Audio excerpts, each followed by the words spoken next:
A calma da paisagem esconde o incessante ciclo das águas. Evaporação, condensação. A natureza é cíclica, dinâmica. O equilíbrio dinâmico está presente em nosso dia a dia, mas quase sempre nos passa desapercebido. O estudo desta matéria mudará o nosso olhar, que se tornará mais aguçado e mais investigativo. Nelson Santos. Olá, pessoal! Nós vamos hoje ao nosso tema de Equilíbrio Químico 1 em mais uma aula de Química. Equilíbrio químico pertence ao dia a dia de todos nós, mas não pertence ao conhecimento comum de todos nós. O aparente bom senso nos engana com frequência. Por isso, nós fizemos uma enquete na rua, onde a gente vai tentar perceber o que as pessoas entendem sobre um tema de equilíbrio, que são a evaporação e a condensação. Ok? Vamos ver a enquete.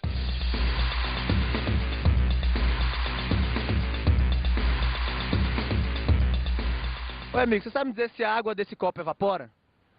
Ah, não sei, acho que sim. Acha que sim? Por que você acha que sim? Ah, toda a água evapora. Isso, você tá certo. Agora, já que ela evapora, por que o nível dela não diminui? Porque ela Densa? tá... também. Também? Não sei, sim. Ela sua. Sim. Ou seja, ela evapora ou não? Ela pode evaporar. Dependendo. Do que? Da temperatura? Dependendo do frio, da temperatura. É. Já que ela evapora, por que o nível aqui dentro do copo não diminui? Mistérios. Você sabe me dizer se a água desse copo evapora? Olhe bem para ele. Mas tem que abrir? Sem abrir, estando assim, fechado. Deixa eu pensar. Não. Não? Ela evapora, Sim? aí vai virar água de novo. Por quê? Porque ela condensa? Porque tem ar ainda e ela vai evaporar e depois vai virar água de novo. Não sei se tá certo, mas eu acho que é isso. Fala aí, pessoal, vocês podem me dizer por que a água desse copo, se ela evapora? Eu acho que evapora, meu. Você acha que evapora por quê? Porque a água evapora geralmente e tal, bem legal. Ele me disse que a água desse copo evapora. Você concorda com ele? Não? Não nesse copo, porque tá trancado, ou tá fechado. Se eu disser a você que ela evapora, só que ela não foge. Eu não vou acreditar. Não, ela evapora, só que não Por pode. quê? Ela entra, vem até aqui, daí ela condensa, daí tal. Vai pra baixo de volta. Como vocês viram, as pessoas não têm uma boa ideia de como funcionam os dois fenômenos, evaporação e condensação. Temos aqui dois copos inteiramente semelhantes aos que foram usados na enquete. A diferença é que um copo não tem tampa e o outro copo tem tampa. Repare, a evaporação ocorre identicamente nos dois. Nesse aqui a água evapora, nesse aqui a água evapora também. A água não sabe que tem uma tampa. Qual é a diferença deste, então? A diferença é que a tampa permite o fenômeno da condensação. A água evapora, moléculas de vapor d'água batem na tampa, obviamente por dentro, e retornam ao meio líquido, ocorrendo a condensação. A condensação, neste caso, não ocorre. Entenderam, então, como funcionam evaporação e condensação? Vamos agora analisar com mais detalhes o equilíbrio evaporação-condensação. Bem, pessoal, vamos então analisar um gráfico que vai permitir que a gente compreenda melhor o equilíbrio entre evaporação e condensação. Veja lá no gráfico. Você tem no eixo vertical velocidade, enquanto que no eixo horizontal você tem tempo. Repare só, aqui eu tenho na linha vermelha velocidade de evaporação e na linha amarela eu tenho velocidade de condensação. Repare, por favor, a velocidade de evaporação ela permanece absolutamente constante. Não há motivo nenhum para que ela varie. Os fatores que fazem evaporar são basicamente temperatura, que permanece constante, e a superfície de contato, que também é a mesma. Consequentemente, a velocidade de evaporação é constante. A linha vermelha permanece o tempo todo. Agora, repare, na linha amarela, você tem a velocidade de condensação. Inicialmente, não há condensação nenhuma, uma vez que inicialmente não temos o vapor d'água. À medida que as moléculas vão passando para a fase de vapor, a condensação é possível. Então, repare, a velocidade de condensação sai de zero e ela é absolutamente crescente, crescente, crescente, até que se iguala à velocidade de evaporação. Nesse instante, o equilíbrio é alcançado e nós temos então a seguinte situação: velocidade de evaporação igual à velocidade de condensação e nenhuma delas é zero. Isto é a marca do que chamamos equilíbrio dinâmico. Vamos ver então o equilíbrio dinâmico em sistemas químicos. Quais são as características reais do equilíbrio dinâmico? Bem, a mais importante dela nós já vimos no gráfico anterior, é que as velocidades dos fenômenos opostos sejam iguais. A segunda e muito importante também é que o número de moléculas em cada etapa é sempre o mesmo, mas não são sempre as mesmas. Repare, a molécula de água que evapora não é obrigatoriamente a mesma molécula que condensa, mas o número de moléculas da fase líquida e da fase gás são sempre os mesmos. Isso será constante em todos os nossos equilíbrios químicos. Vamos ver uma reação entre gases bastante simples. Observe então, você teria um primeiro membro de reação com o CO, monóxido de carbono, e o NO2. Você teria um segundo membro de reação, o CO2, gás carbônico, como todos conhecem, e o NO. A primeira reação, daqui para cá, chamamos de reação de ida. E a segunda reação, daqui para cá, chamamos de reação de volta.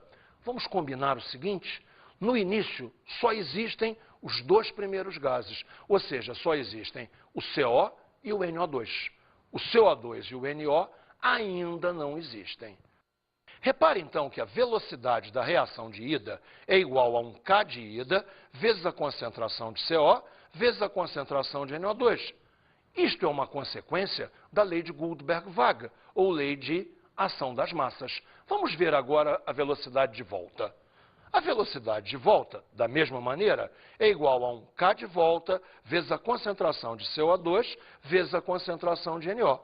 Tudo isso agora vamos tentar juntar num único gráfico. Observe então a linha amarela que me dá a velocidade de ida. Ela começa máxima e a tendência dela é diminuir, uma vez que o CO e o NO2 vão se desgastando. Já a velocidade de volta, dada pela linha vermelha, começa em zero, uma vez que no início não existem nem o CO2 nem o NO. Vão se formando, a velocidade de volta é absolutamente crescente, até o instante que elas se cruzam. Se você tem a velocidade de ida e a velocidade de volta iguais, chegamos à condição do equilíbrio químico. O equilíbrio foi alcançado e, daí para frente, repare, as velocidades são iguais, diferentes de zero e não se alteram mais. Temos a situação do equilíbrio químico. Bem, vamos agora ao tratamento matemático deste assunto, que nos leva à constante de equilíbrio de uma reação reversível. Observe, nós vamos montar uma reação teórica, onde o primeiro membro tem as substâncias A e B, marcadas por seus coeficientes de equilíbrio, Azinho e Bzinho. Chamamos ao sentido de ida de sentido 1. No segundo membro, nós temos as substâncias C e D, com seus coeficientes de equilíbrio, Czinho e Dzinho. Chamamos a reação de volta de reação 2. Bem, vamos aplicar Guldberg-Waage nesse assunto. Você tem que a velocidade 1 é uma constante cinética K1 vezes a concentração de A elevado a Azinho vezes a concentração de B elevado a Bzinho. Novamente, vamos apresentar a reação de volta. A velocidade V2, que é a volta, é K2 vezes a concentração de C elevado a Czinho vezes a concentração de D elevado a Dzinho. Qual é a situação obrigatória do equilíbrio químico? Que a velocidade de ida e a velocidade de volta sejam iguais. Então, no nosso caso, é necessário que V1 seja igual a V2. Consequentemente, K1 vezes concentração de A elevado a Azinho vezes concentração de B elevado a Bzinho tem que ser igual a K2 vezes concentração de C elevado a Czinho, vezes concentração de D elevado a Dzinho. Bem, agora vamos dar um tratamento matemático nisso. Observe, K1 sobre K2, K1 era a que multiplicava as concentrações de A e B. K2 era a que multiplicava as concentrações de C e D. Ficamos, então, com desse lado só as constantes, desse lado só as concentrações. Vamos dar um nome especial a essa divisão de constantes. Repare, chamaremos de Kc.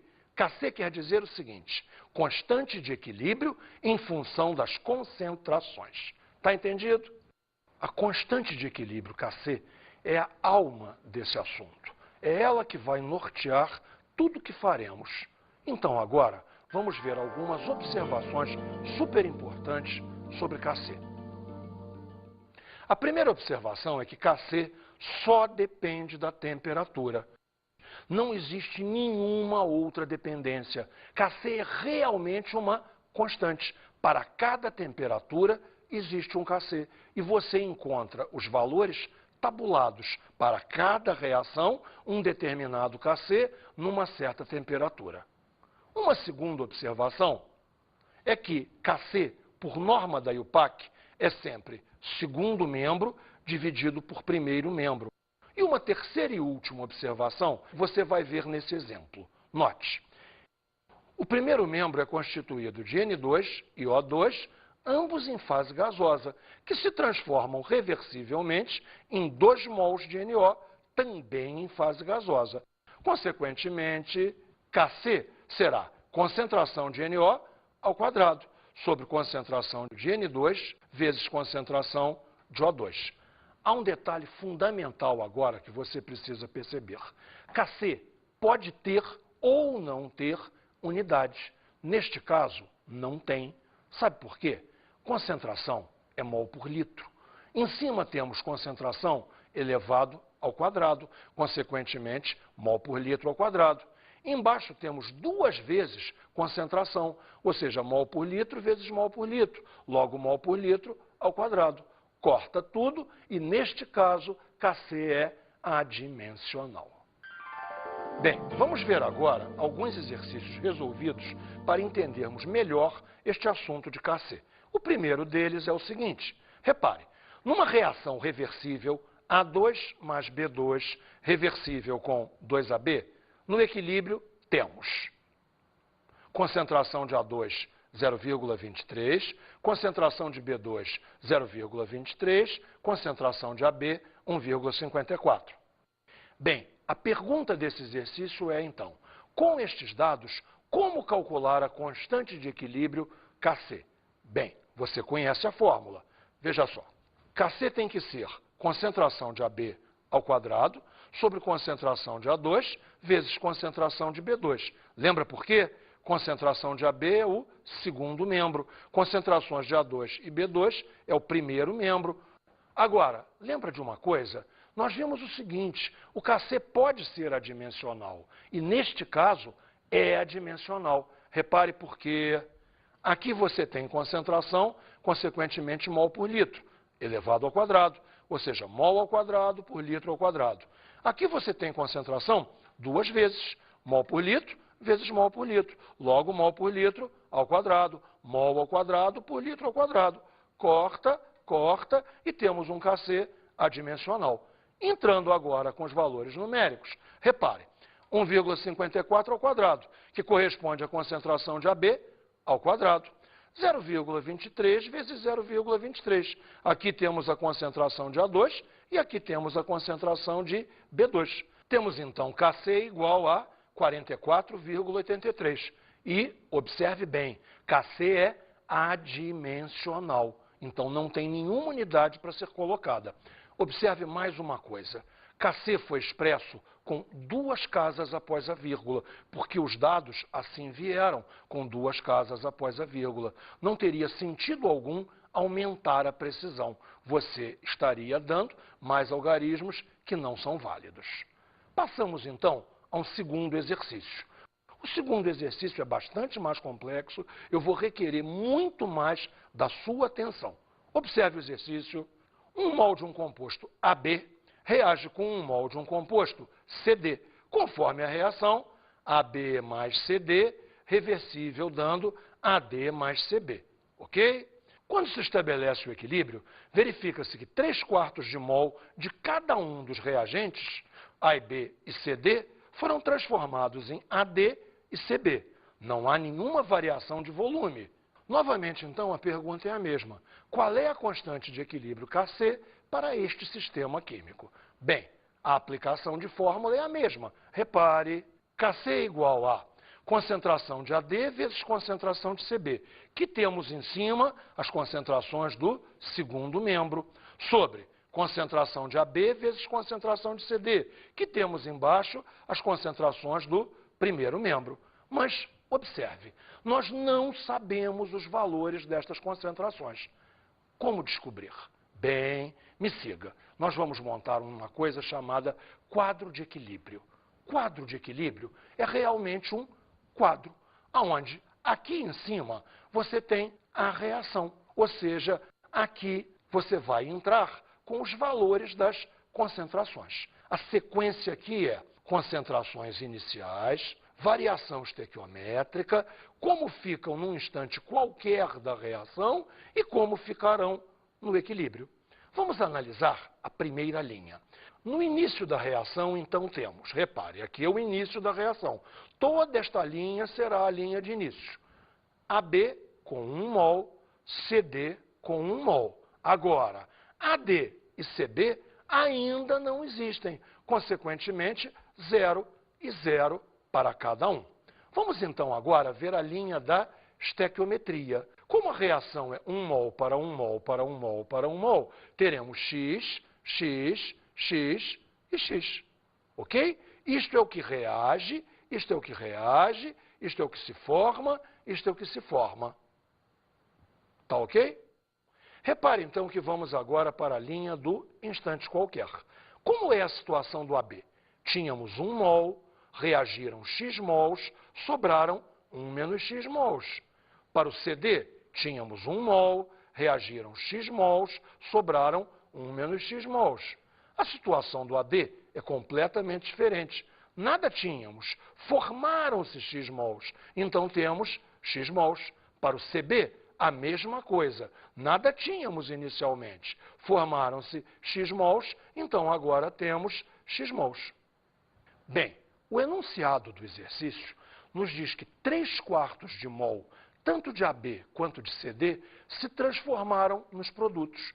Então, repara, se nós tínhamos 1 mol e 3/4 de mol se transformaram, houve uma sobra de 1/4 de mol. Voltamos ao nosso quadro de equilíbrio, então. Para AB, temos 1/4 de mol. Para CD, temos 1/4 de mol também. Já AD e CB, os 3/4 de mol para cada um deles. Perfeito? Logo, no equilíbrio, temos 1/4 de mol de AB, 1/4 de mol de CD, 3/4 de mol de AD e 3/4 de mol de CD. Temos, então, agora as quantidades que precisávamos para calcular a constante Kc. Voltemos à nossa fórmula. Temos a nossa fórmula Kc igual a concentração de AD vezes concentração de CB sobre concentração de AB vezes concentração de CD. Aplicando os números, então, temos 3/4 vezes 3/4, 1/4 vezes 1/4. Todos esses quatros somem e a constante vale 9. Enfatizando por terceira e, espero eu, última vez. Observe que a constante Kc é adimensional.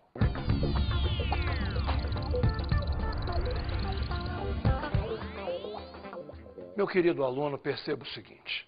Este assunto de equilíbrio químico, constante de equilíbrio, é muito cobrado em todos os exames vestibulares.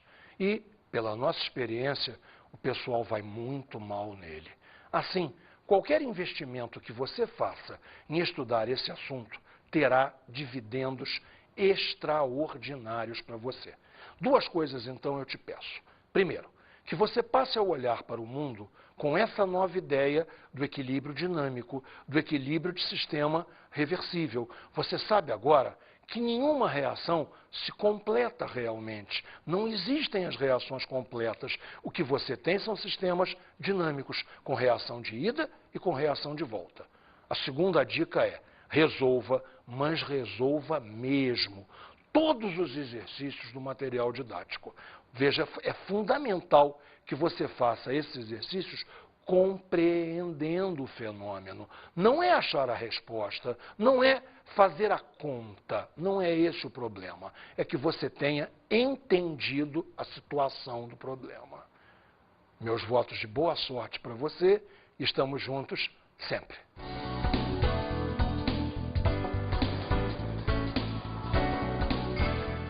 Na aula de hoje, iniciamos os estudos sobre o equilíbrio químico. Aprendemos o equilíbrio evaporação-condensação. Você lembra bem, no copo que não tem tampa, a evaporação existe, a condensação não. No copo que tem tampa, a evaporação existe, claro que existe, mas a condensação também. Por isso é que o nível da água não se altera. Também vimos observações sobre Kc. As duas observações mais importantes são que o Kc é uma constante para cada temperatura. E a segunda é a convenção da IUPAC, que você tem sempre Kc como sendo segundo membro em cima, primeiro membro embaixo. E também o quadro de equilíbrio. Você lembra? O quadro de equilíbrio é fundamental. Você tem aqui a reação química, a linha do início, onde você coloca toda a situação inicial, a linha da estequiometria, que é dada pela reação, a linha do instante qualquer da reação, isso vale sempre, e, finalmente, os dados do problema quanto ao equilíbrio. Bons estudos!